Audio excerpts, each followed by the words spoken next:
dori ishlab chiqilmoqda, sun'iy yurak esa urmoqda. Bularning barchasida bitta umumiy asos bor. Bu kimyo. Kimyogarlar kelajakni shakllantiradi.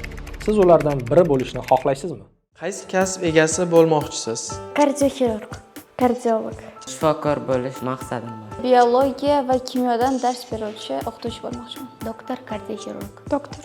Stomatolog bo'lmoqchiman kelajakda. Birinchisi stomatolog, ikkinchisi kardioxirurg. Xirurg bo'lmoqchiman. Nima uchun bu kasb egasi bo'lmoqchisiz? Ko'p katta odamlar yurak kasalligi bilan vafot etadi. O'zimga o'xshasa. Insonlarga yordam berish. Yoshligimdan qiziqaman. Ko'p kardioxirurglar, mani oyim aytganlar, aldoqchi shunaqa bo'ladi, yaxshisi yo'q deb. Shunga men o'sha oyim aytgandan keyin men ham yaxshi bo'laman, taniqli kardioxirurg bo'laman deb o'zimga maqsad qo'yganman. Operatsiya qilishlar yoqadi. Mehrim tushgan shu kasbga. Chunki yurak shu anatomiyasiga qiziqaman. Juda katta savob ham va katta minnatdorchilik egasi bo'ladi. Kimyo fani nimasi bilan qiziq? Har xil reaksiyalari bo'lishi bilan, har xil masalalar yechish ham odamni qanaqadir miyasini charxlashga yordam beradi. Masala yechganda odam qiziqadi. Kimyoga uncha qiziqmayman. Turli xil masalalar beriladi. Ularni ishlash o'ziga xos qanaqadir hissiyotlar beradi. Ota-onam bu sohaga qiziqishimga sababchi bo'lishgan. Laboratoriyalari bilan. Mana shu elementlarni bir-biriga qo'shganda qanaqa reaksiyalar chiqishi ishlari qiziq.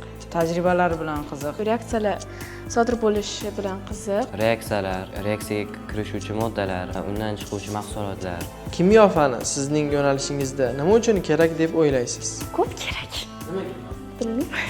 Kimyo tibbiyot sohasiga kiritilgan fan. Dorilar bo'yicha kerak deb o'ylayman. Albatta katta rol o'ynaydi deb o'ylayman. Chunki biologiya va kimyo fanlari birgalikda parallel ketadi. Dorilarning retseptlari ichida nimalar вообще qaysi reaksiyalar bo'lgan shunaqalarda kerak bo'ladi deb o'ylayman. Bemorlarga dori anaqa spiskasini berganda shu qanaqa dori berish kerakligi kerak. Organlarda qanaqa elementlar bor, shuning uchun kerak.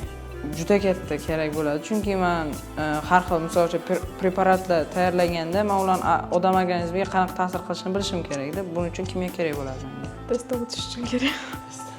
Masalan, jarrohlikda doza va yana shu kabi raqamli yoki kimyoga bog'liq bo'lgan masala yoki hayotiy jarayonlarda kimyo fani kerak bo'ladi. Materialshunoslik, nanotexnologiya, biotexnologiya, yashil kimyo haqida eshitganmisiz? Nanotexnologiyalar haqida eshitganman. Ular mayda texnologiyalar har xil narsalarda yordam berishi mumkin, har xil sohalarda. Yo'q. Nanotexnologiyalar, yasalgan narsalar orqali insonlar davolash. Biotexnologiya haqida aniq hali tushunchaga ega. Yashil energiya, tabiatdan energiya olish foydalidir. Yo'q. Yo'q. Biotexnologiyada o'sha biologiyadagi injinieriya bilan biologiyani birlashtirilganini tushunaman. Nanotexnologiya bu juda ham kichkina o'sha texnologiyalar, misol uchun odam operatsiya qilganda o'sha mayda kameralarni yuborish shunaqa tushuncha menda. Nanotexnologiya, biotexnologiya. Assalomu alaykum. Sizga videoning boshida SpaceX, Apple, shifokorlar va olimlarni ko'rsatganimiz bekorga emas. Ularning barchasi hayotni o'zgartirayotgan insonlar. Barchasining ortida esa kimyo fani turadi. Nega shifokor bo'lishni xohlaysan? Chunki insonlarga yordam berishni xohlaysan. To'g'rimi? Lekin bu yordam faqat niyatning o'zi bilangina bo'lmaydi. Bu bilim orqali bo'ladi. Ayniqsa kimyo va biologiya bilimlari orqali. Kimyo fani tibbiyotda kerakli bo'lgan biokimyo, farmakologiya kabi fanlarning asosi hisoblanadi. Va tibbiyot talabasi bo'lgan vaqting, kimyo fanida o'rgangan bilimlaring bu fanlarni oson o'rganishingda va kuchli shifokor bo'lishingda yordam beradi. Ammo bu faqat boshlanishi. Kimyo fanini o'qib, faqat tibbiyot xodimi yoki farmatsevt bo'lish mumkin deb o'ylasang, adashasan. Ushbu kasblarga e'tibor ber. Bularning barchasi dunyodagi muhim kasblar hisoblanadi. Va kimyo fanini o'rganish orqali shu kasblardan birini egallashing mumkin. Va bu kasblar orqali sen Apple korxonasida iPhone telefoni korpuslarining materiallari ustida yoki yangi batareyalar ustida ishlaydigan materialshunos bo'lishing mumkin. Yoki SpaceXda raketa yoqilg'isini sinovdan o'tkazadigan muhandis. Fanga qiziqishing seni cheksiz imkoniyatlarga olib chiqadi. Kimyo bu nafaqat daromad manbai, balki imkoniyat. Bu fan orqali sen nafaqat yaxshi ish topishing, balki haqiqatdan ham dunyoni o'zgartirishing mumkin. Sen o'ylayotgandirsan, bu fan menga kerakmi, yo'qmi? Orzularing bormi? Demak, yo'l kerak. Va bu yo'l kimyo orqali ham boshlanishi mumkin. Bu fan senga haqiqatdan kerakmi yoki yo'qmi? Buni birinchi mavzudan so'ng o'zing hal qilasan. Agar bu darsni tushunsang, keyingi mavzular ham sen uchun oson va qiziqarli bo'ladi. Unda boshladik.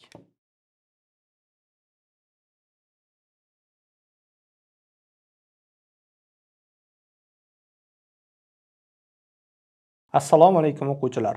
Bugungi darsimizda sizlarga kimyo fani nimani o'rganishini tushuntirib berishim kerak. Kimyo fani nimani o'rganishini tushuntirishdan oldin esa sizlarga bir savol bermoqchiman.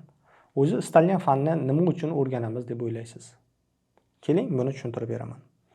Istalgan fanni biz yaratuvchi tomonidan yaratilgan borliqni idrok qilish uchun o'rganamiz. Xuddi shu kabi kimyo fani ham bir tomondan bizga borliqni tushunishimizga yordam beradi.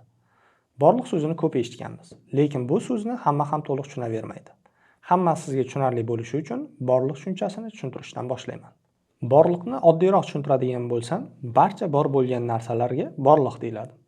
Borliqni yana ham yaxshi tushunish uchun uni ikkiga bo'lib o'rganamiz. Borliq ikkiga bo'linar ekan. Nomoddiy borliq va moddiy borliq. Birinchi bo'lib nomoddiy borliqni tushuntirishdan boshlayman. Nomoddiy borliq, demak, birinchi navbatda mavjud emas deb yozib qo'yganmiz bu yerda. Mavjud emas deganda faqatgina miyamizda mavjud bo'lgan narsalar. Ikkinchisi, massasi yo'q. Mana shu ikkita qoidaga bo'ysunadigan bo'lsa, nomoddiy borliqqa kirar ekan. Ularga mana misollarni ko'rishingiz mumkin. Birinchisidan boshlaylik. Misol uchun fikr. Fikr real hayotda bormi yoki faqatgina miyangizdami? Albatta faqatgina miyada. Mavjud emas deganda real hayotda ushlab ko'rib bo'lmaydiganligini nazarda tutyapman. Yoki bo'lmasa his-tuyg'u. Misol uchun xursandchilik, g'am, qo'rquvingiz faqatgina miyangizda bor. Uni yuzingizda ifodalashingiz mumkin, u yuzingizda harakatlari hisoblanadi. Ya'ni xursand bo'lsangiz yo g'amga tushsangiz, u faqatgina miyangizdagi his-tuyg'ular hisoblanadi. Misol uchun keling, tilni olaylik. 10-sida yozilgan til. Misol uchun hozir gapiryapman o'zbek tilida yoki bo'lmasa ingliz tilida gapirishim mumkin, rus tilida gapirishim mumkin, qozoq tilida gapirishim mumkin. U real hayotda mavjud emas. Faqatgina og'zimdan chiqyapti, lekin mavjud emas. Ko'rib bo'lmaydi uni. Va massasi ham yo'q.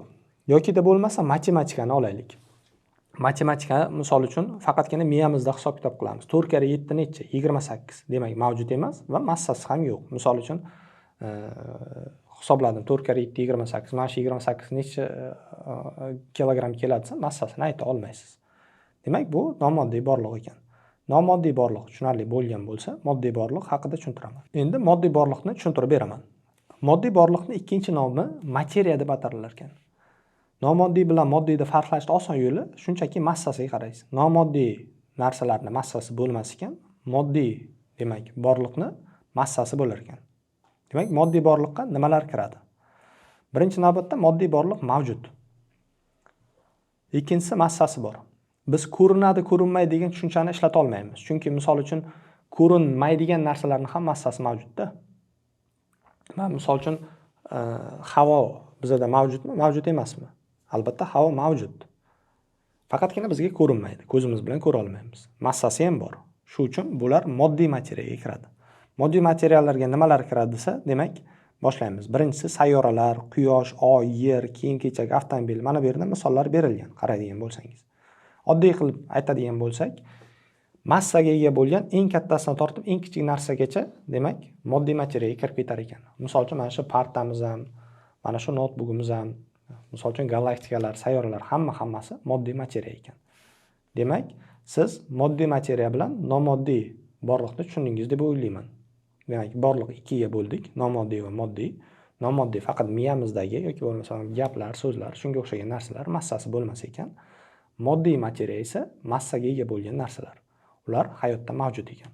Demak, moddiy va nomoddiy borliqni tushundingiz deb o'ylayman. Oddiy qilib aytganda, barcha bor bo'lgan narsalar borliqni ichiga kirar ekan. Endi har bitta fan mana shu borliqda nimani o'rganishini ko'rib chiqamiz. Har bitta fanga kirishdan oldin esa u fan nimani o'rganishini bilib olishimiz kerak. Misol uchun, botanikani oladigan bo'lsak, fan predmeti o'simlik. Zoologiya fanini oladigan bo'lsak, fan predmeti hayvonlar. Odam anatomiyasi fanining predmeti esa odam. Ana endi qo'rqmasdan turib, kimyo fanining predmeti nima degan savolga javob bersak bo'ladi. Kimyo fanining predmeti modda ekan.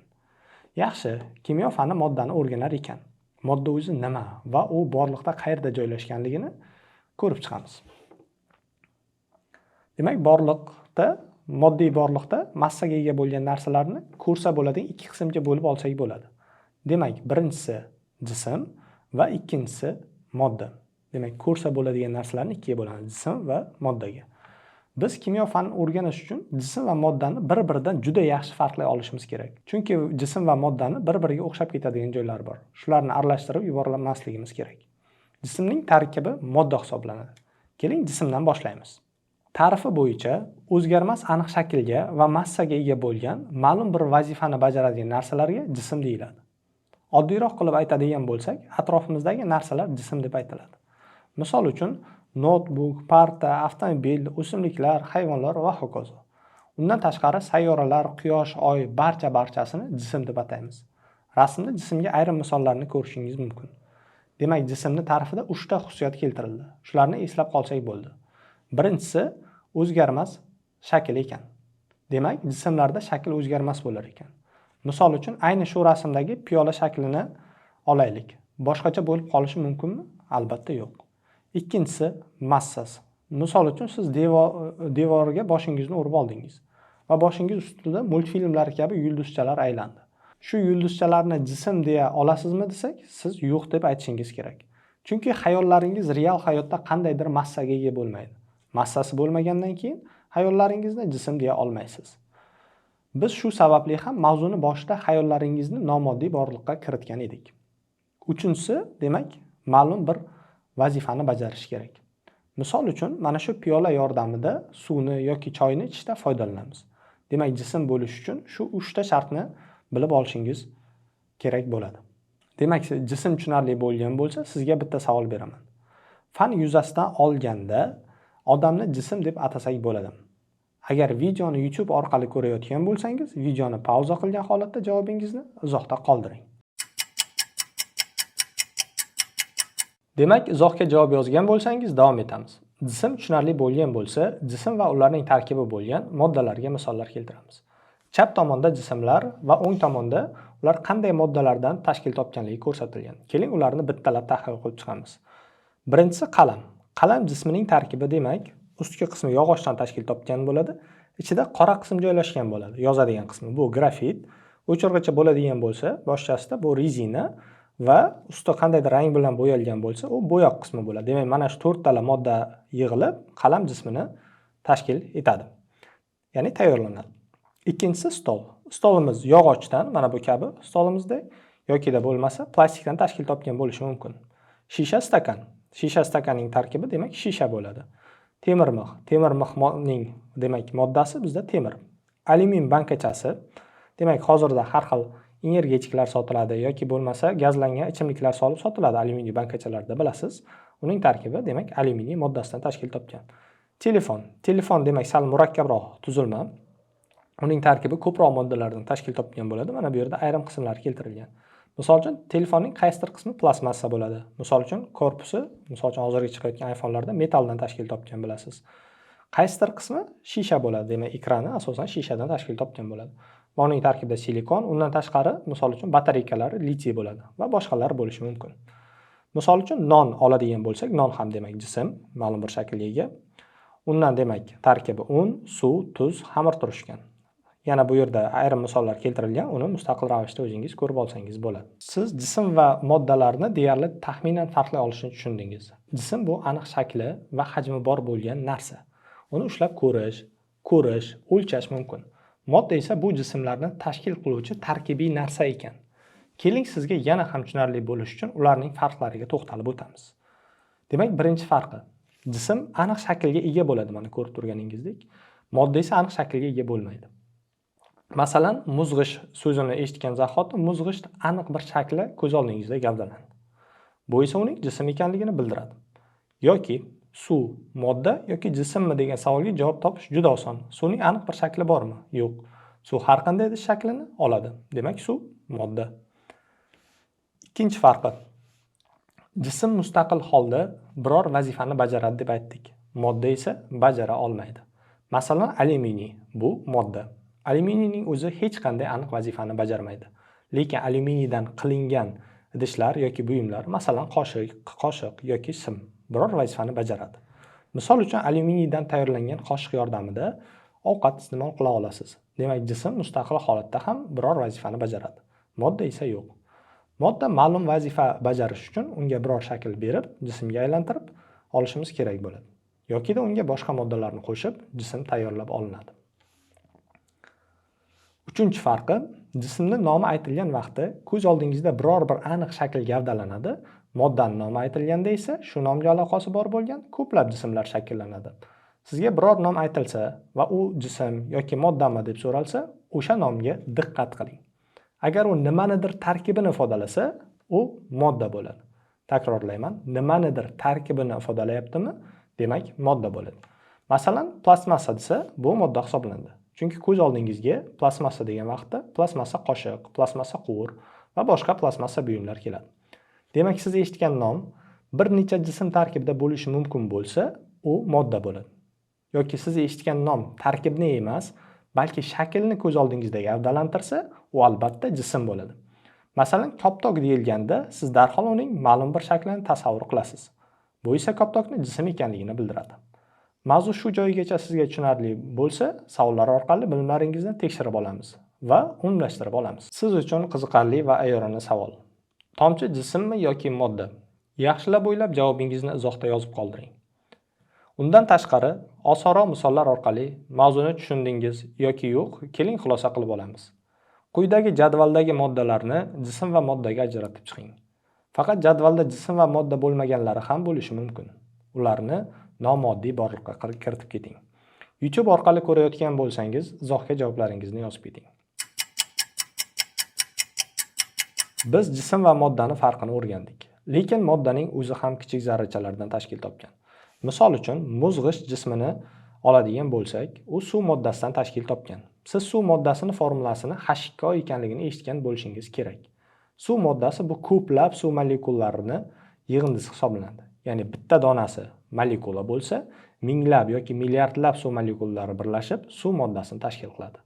Demak, suv molekulasi degan vaqtimiz bitta H2O tushuniladi, suv moddasi degan vaqtimiz n ta H2O molekullarini yig'indisini tushunishimiz kerak ekan.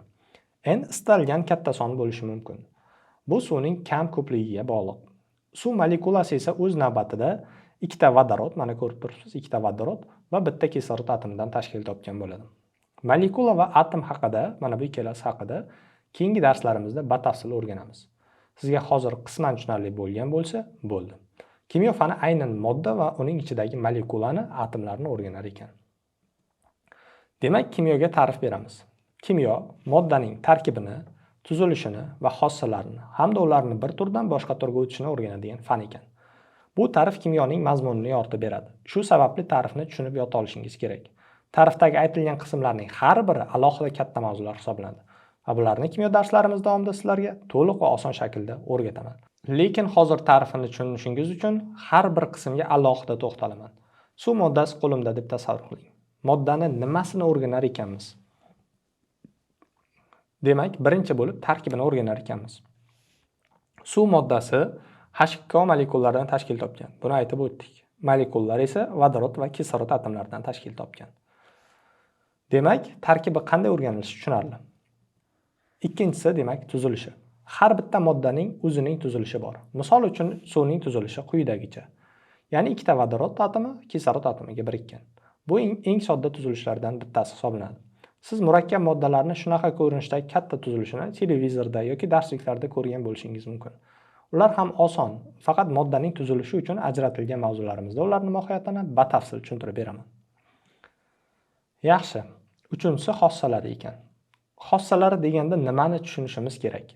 Moddaga qarab turib, u haqida aytib biladigan va boshqa moddalardan farqlab turadigan ma'lumotlarimiz uning xossalari deyiladi. Misol uchun suvni oladigan bo'lsak, suvni tashqi tomondan nimalarini ayta olasiz? Rangini rangsiz deb aytasiz. Hidlab ko'rgan holatda hidsiz deb aytasiz. Ta'mini tatib ko'rib, ta'msiz deb aytasiz. Va suyuq deysiz. Uni 100 gradusda qaynashini yoki 0 gradusda muzlashini ayta olasiz. Bularning barchasi moddaning xossalari deb ataladi. Va kimyo bularni ham o'rganar ekan. Moddaning xossalari mavzusida xossalar haqida batafsil to'xtalib ko'rib chiqamiz. Tarkibini, tuzilishini va xossalarini qisman tushundik. Endi 4-jumlaga e'tibor bering. Moddani bir turdan boshqa turga o'tishini o'rganar ekan. Bu nima deb savol bersangiz, bu reaksiyalar hisoblanadi. Misol uchun, temir mixning zanglashi uchun Biz uni nam havoda ochiq qoldirishimiz kerak. Shunda u havodagi kislorod va suv bilan reaksiyaga kirishadi. Bu moddalar yo'q bo'lib ketmayapti. Shunchaki temir, kislorod va suv moddalari bir turdan boshqa turga o'tishini, ya'ni uchalasi birgalikda zangga aylanishini ko'ryapmiz. Va uni quyidagi rasmli tenglamasi orqali ifodalasak bo'ladi. Hozir faqat suv misolida qisqacha ko'rib chiqdik. Endi esa bugungi darsimizni to'liq umumlashtirib olamiz. Demak, qisqacha takrorlab olamiz. Barcha narsa borliqda joylashgan. Shu narsalarni borliqda ikki qismga, ya'ni nomoddiy va moddiy narsalarga bo'lib o'rganar ekanmiz. Nomoddiy borliq massaga ega emas. Moddiy borliq esa massaga ega. Moddiy borliqning ikkinchi nomi materiya ekan. Materiyada his qila oladiganlarimiz jism va modda ekan. Ya'ni mana bu ikkalasini his qila olamiz. Jism bilan moddaning 3 ta farqini ko'rib chiqdik. Jism shaklga ega, modda esa doimiy shaklga ega emas. Jism ma'lum bir vazifani bajaradi, modda esa yo'q. Jism shaklini ifodalasa, modda tarkibini ifodalaydi. Moddaning bir donasi molekula deb ataladi, molekula atomlardan tashkil topgan bo'ladi. Kimyo fani ta'rifini ham tushunib yod oling. Slayddagi ketma-ketlikni va ular nimani ifodalanishini tushungan bo'lsangiz va kimyo fani ta'rifini tushunib yod olgan bo'lsangiz, bugungi mavzuni tushunibsiz.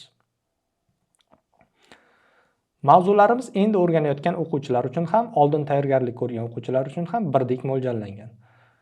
Endi o'rganayotgan o'quvchilar bitta darsda kamroq mavzularni, oldin tayyorgarlik ko'rgan o'quvchilar esa ko'proq mavzularni, videolarini ko'rib, vazifalarni bajarishlari mumkin bo'ladi. Undan tashqari endi o'rganishni boshlagan o'quvchilar kimyo uchun matematika darslarimizni qo'shib o'rganishlari ham mumkin bo'ladi. Kimyo uchun matematika darslarimizni Telegram kanalimizga o'tib, maxsus bepul kanalda o'rganishingiz mumkin. Endi bugungi o'rganganlarimizni qisqacha hayotiy misollarni ko'rgan holatda takrorlab olamiz. Va hayotda o'zi o'rganganlarimiz kerak bo'ladimi? Shuni bilib olamiz. Keling, oltin moddasidan tayyorlanadigan sizga ma'lum bo'lgan jismlarni ko'rib chiqaylik. Ko'rib turganingizdek, ular har xil jismlar, lekin bir xil moddadan tashkil topgan. Oltin moddasini shu holatda jismlarga aylantirilgan holatda hayotda foydalanamiz. Demak, sizga oltin soat ko'rsatilganda, misol uchun, miyangiz, oltin, mana bu oltin qismi modda, soatni o'zi esa jism degan fikr kelsa, siz mavzuni yaxshi o'zlashtirdingiz. E'tibor bering. Oltin soatda oltindan tashqari boshqa moddalar ham bor. Misol uchun, shisha yoki elektron plata qismi. Bu bilan jismlarning tarkibi faqat bitta emas, bir yoki bir nechta moddadan tashkil topgan bo'lishi mumkin ekanligini eslab qolishingiz kerak ekan. Yoki teskarisi, bir jism turli moddalardan tashkil topgan bo'lishi ham mumkin. Masalan, yog'och qoshiq, oltin qoshiq, plastmassa qoshiq. Siz kimyoni yaxshi o'rgangan holatda istalgan moddadan, istalgan moddangiz kerakli buyumlarni ishlab chiqarish uchun xuddi shu kabi xilma-xil va zarur materiallarni kashf qilishingiz yoki mavjudlarga o'zgartirish kiritib, ulardan foydalanishingiz mumkin ekan. Misol uchun, mana shu yog'och qoshiqni oladigan bo'lsak, ustiga boshqa moddadan aralashtirib, qoshiqning rangini uzoq muddat o'chib ketmasdan yaltiraydigan yoki oddiy suv bilan yuvganda ham yog'lari tushib ketadigan idishlar tayyorlashingiz mumkin. Va bu idishlar albatta qolgan idishlarga nisbatan ko'proq sotilib, sizni muvaffaqiyatli qilishi mumkin. Buni faqat bitta qoshiq yoki idish misolida keltirdim. Bugungi darsimizni ko'rganingiz uchun rahmat. Darsimiz sizga tushunarli bo'ldi degan umiddaman. Agar siz bu darsni tushungan bo'lsangiz, keyingi mavzular sizga yanada oson va qiziqarli bo'ladi. Video darsimiz so'ngida yog'och, plastik va alyuminiydan yasalgan qoshiqlar orqali oddiy buyumlar ham qanday ilmiy asoslarga tayanuvchi moddalardan iborat bo'lishini ko'rdingiz. Har bir yangi material bu insoniyat taraqqiyotidagi yangi imkoniyat va bu imkoniyatlarni kashf qiluvchi fan kimyo. Shu sababli bugundan boshlab siz atrofdagi buyumga oddiy ko'z bilan emas, ilm ko'zi bilan qaray boshlaysiz. Ularning kashfiyotchisi esa siz bo'lishingiz mumkin. Agar siz birinchi darsimizdan keyin kimyoni o'rganishga qaror qabul qilgan bo'lsangiz, keyingi video darslarimiz chiqish vaqtini va darslarimiz haqida batafsil ma'lumotlarni Telegram kanalimizga obuna bo'lgan holatda xabardor bo'lib borishingiz mumkin.